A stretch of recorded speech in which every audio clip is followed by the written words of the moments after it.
Andrew Luck's retirement announcement still sinking in around the league today, as was the reaction to it by some of the fans in Indianapolis who booed as he left the field for the final time.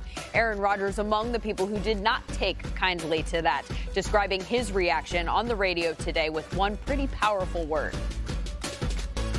A little disgust maybe at the way that it was handled, him getting booed. The word leaking out the way that it did. He's put himself through a ton just to get back on the field. And when we think about the injuries that he's had over the last 3 or 4 years, and I think that's kind of what he said, that, it's just rehabbing every single day and dealing with pain and having to do so much to try and get back out there just kind of wore on him mentally. And I can totally relate to that, having a couple major injuries myself where you miss a ton of time. Those are tough days. And I think he should be championed and appreciated. Well, it's his life. Everyone has the right to choose what they want to do. And, he had a great career, and he was a great player. So everybody wishes, they could be healthy all the time. And it's a very, it's a contact sport. And he's, certainly had his fair share of injuries. So, guys retire at different times. Some at the end of the season. I've seen a lot of guys retire before the season gets going, and this is just one of those examples.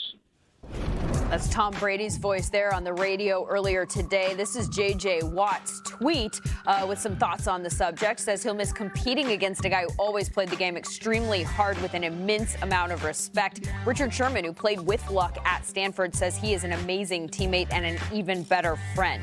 RG3 was drafted right after Luck, tweeted about their time together as Heisman finalists. Respect, he says. As for the guy taking over under center in Indy, Jacoby Brissett calls him a guy you always want on your team, a notion T.Y. Hilton co-signs, calling him his best friend. Says he will dedicate this season to him. He also said a few more things today to our Tom Pelissero. T.Y., take me through the emotions you've been going through the past few days since Andrew Luck retired. I've been very emotional, and I was able to have a heart-to-heart with him. And, there's a lot of cries, a lot of tears, a lot of emotions, a lot of hugs, a lot of I love you. And, for me personally, it meant a lot for him to tell me. But, me losing my best friend, it hurts, and it still hurts. But, when he's in pain, I'm in pain. So we kind of feel each other pain, and I knew we knew it was time for him to hang it up. Did you have a sense this was possible? At what point did you believe that Andrew Luck might actually retire? Not until we had the heart-to-heart, and he told me so. Not until then, but I wish him the best. Everybody knows Andrew Luck. Not a lot of people know Jacoby Brissett. What's he all about? Oh, hard, toughness. A guy that loves to bring it, shows his passion on the field. And, I can't wait to see him out there, man. It's going to be fun. We had our whole OTAs, all training camp, and he's ready. He's primed and ready, and Frank and Chris did a great job of getting his team together, and we can't wait to play. There's a lot of people who are going to write off the Colts now. No more Andrew Luck. Inside the building, what are the expectations? Oh, it's the same. We just take it one day at a time and just keep building and get ready for the game. So we continue to play Colts football, and we'll be fine. All right, guys, we're talking about Andrew Luck. I mean, the timing of this. Again, right before the season starts, you've both been in circumstances where you've lost your quarterback either early in the season or heading into training camp. And Willie, we're going to start with you with the whole Drew Bledsoe injury, which opened the door.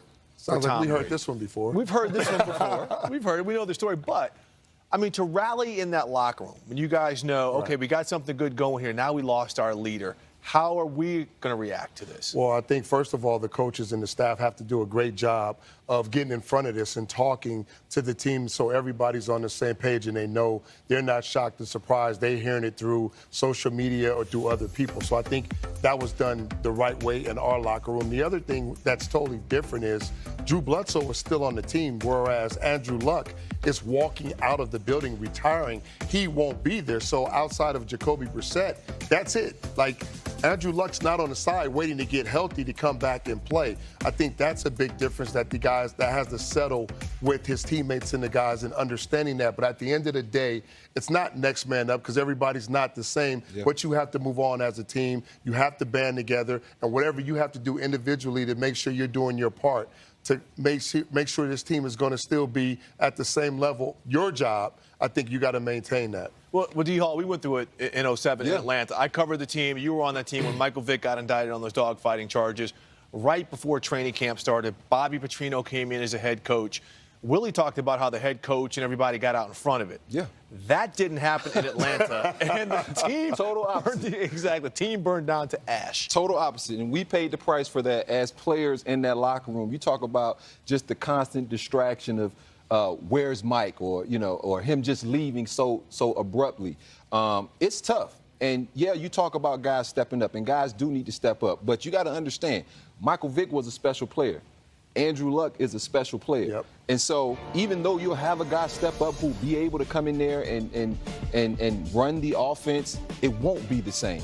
And players in that locker room, like Willie said, they have to understand that, and T.Y. needs to step up.